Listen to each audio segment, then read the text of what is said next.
They sure don't make them like they used to, and that's intentional. Welcome to WatchMojo.com, and today we're counting down our picks for the top 10 products designed to fail. Before we begin, we publish new videos every day, so be sure to subscribe for more great content.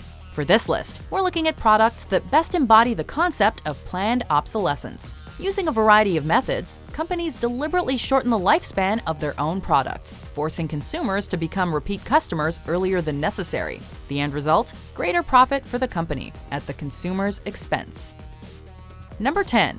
Refrigerators. Hello? Yes, is your refrigerator running? Because if it is, you better go catch it. Burn! In 2016, the Queen of England's late mother's refrigerator celebrated its 62nd birthday. That setup might sound like a bad joke, but just ask yourself, can you think of a household appliance you've personally encountered that's made it past 60? How about 50, 40, 30? The average refrigerator lifespan is now estimated at 13 to 17 years, with compact refrigerators rarely making it past the age of 12. Oh, you think I don't know what breaks my fridge? The Queen Mum's fridge, a General Motors Frigidaire, with its 6-inch thick doors and mechanical parts, was built to last. The modern fridge is certainly more energy efficient, but comes cheaply assembled. Modern appliances, made of plastic and electronic parts, are delicate when compared to their post-World War II predecessors. Number 9. Video games. This is great! And all I've done is enter my name! Thrill House! Not all examples of planned obsolescence involve shoddy construction. The video game industry, like many other purveyors of electronics, prefers to employ systematic obsolescence to keep the money coming. By releasing new consoles without backwards compatibility and forcing gamers to purchase the latest console in order to play the newest titles, old titles and consoles are rendered at least partially obsolete. The advent of downloadable content has also resulted in products with deliberately limited long-term playability, encouraging players to purchase DLC if they wish to keep things interesting. Do sports-based franchises need to release a new installment every year? No! Intentionally limiting innovation to save features for future installments, developers include just enough improvements with each release to generate interest. He's asking me for some new video game. I say to him, here's a new video game. You know what it's called? It's called Go Rake the Yard. Yeah. Number 8. Pantyhose or tights. A stocking that lasted was celebrated as great progress, but the joy was short-lived. One night out can be enough to ruin a pair of pantyhose. The lightest snag can tear those brand new stockings. Even when treated with the utmost care, nylons quickly begin to develop runs. There doesn't seem to be any way around it. Women who wear pantyhose are always replacing them. But pantyhose aren't inherently delicate apparel. In the early 20th century, women wore essentially indestructible ones. But if you sell a woman enough pantyhose to get through the week, and they last forever, you quickly run out of clients. Nylon stockings were strong enough to tow a car, until DuPont, the company that invented them, had their scientists rework the concept to rip, run, and wear out more quickly. Number 7. Textbooks. Search for your book's trade-in value by title or ISBN at the textbook buyback page. If your high school used 30-year-old textbooks, chances are you weren't getting the most up-to-date education.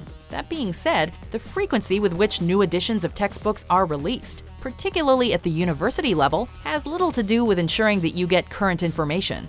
More often than not, the author has no interest in revising their work, but is required to do so. Why? Because new editions are the only way for publishers to promote continued sales. $230 for 3 books, just for 2 classes. Otherwise, students would just purchase second-hand copies. Yes, it's important to keep textbooks up to date, but the study of physics, geology, or ancient Greece isn't changing drastically enough to justify a new edition at the current rate, roughly every 3.5 years. You can't always sell them back, so that gets upsetting because you never know what to do with them because you can't use them anymore. Number 6. Light bulbs. Why are there so many burnt-out ones? Because they won't hire an assistant. The Light Bulb Conspiracy is a 2010 documentary that sheds some much-needed light on the issue of planned obsolescence. Although it covered the economic theory in various forms, it's named after one of the earliest known examples, the light bulb. There's a light bulb in Livermore, California that's been on since 1901. A webcam sends images of the Livermore light bulb via the internet 24 hours a day. Known as the Centennial Light, it's proof of the potential of light bulbs and the artificially shortened lifespan that's been forced upon them.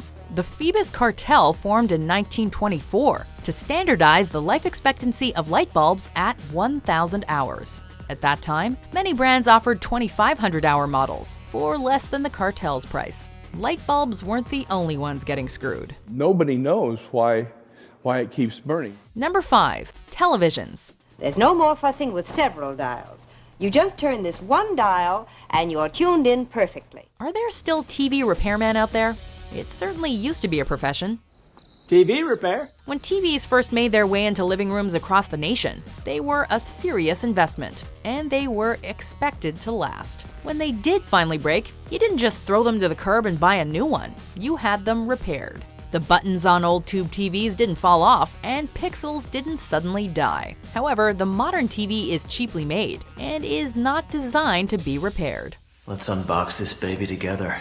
Repairs on modern flat screens typically cost more than a replacement, but considering most people buy a bigger, better flat screen every few years, companies have little motivation to design durable models. Mom, Dad, the TV's broken! Actually, Chris, I got rid of our television. This is our new bookshelf, and I think you'll find it has more channels than any TV we've ever owned. Number 4. Cars.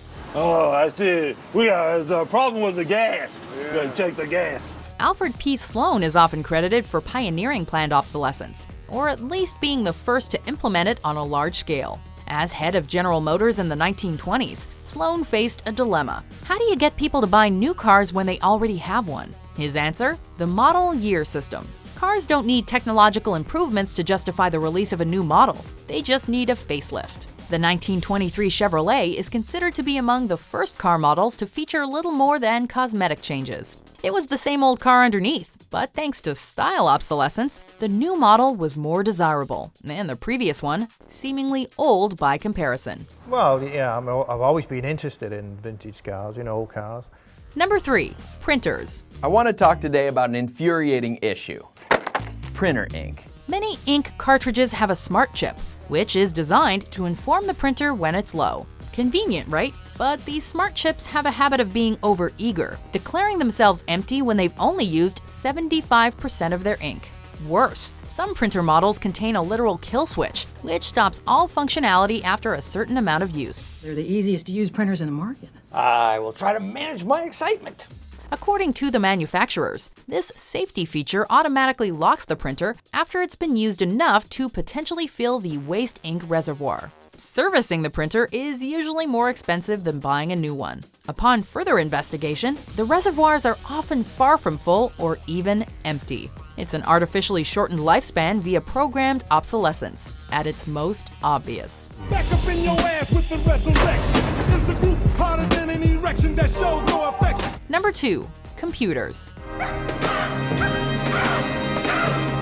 Computer technology is constantly improving. So much so that people are only too happy to upgrade regularly. But manufacturers aren't happy to trust in innovation to drive sales. Systematic obsolescence via system upgrades and new must-have software is a much more reliable method of forcing new purchases. Your old laptop works perfectly, but you can't install the new Adobe because your OS is too old. So you try to upgrade the OS, but whoops, your machine's hardware isn't compatible. All of a sudden, you need a new computer. But chances are, that new OS would have made your machine sluggish anyway. And before you get out the pitchforks, it's not just Apple. Various PC makers have been criticized for using cheaper parts to ensure a shorter lifespan. What's the precise nature of the problem?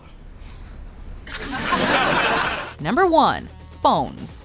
It's the best iPhone we've ever made. What's nearly as expensive as a computer but breaks twice as often? Your beloved smartphone. Oh, and FYI, they're coming out with a new iPhone today, which means all our old phones are going to completely... Damn it. Most people don't go anywhere without it, and likely feel pretty lost the moment it dies. Smartphone makers are well aware of just how attached you've become, and they make sure to capitalize on that obsession from every possible angle. Software updates cripple old models. Phones are often designed to inhibit third-party repairs, ensuring that what's broken can't be fixed, thanks to proprietary screws and excessive gluing. In-house repairs are also prohibitively expensive. Style obsolescence in the form of a new model every year ensures that fashionability plays its part too. Smartphones. The quicker and worse they make them, the richer they get. Okay, it's $500, you have no choice of carrier, the battery can't hold a charge, and the reception isn't very— Shut up and take my money! Do you agree with our picks? Check out these other great clips from WatchMojo and subscribe for new videos every day.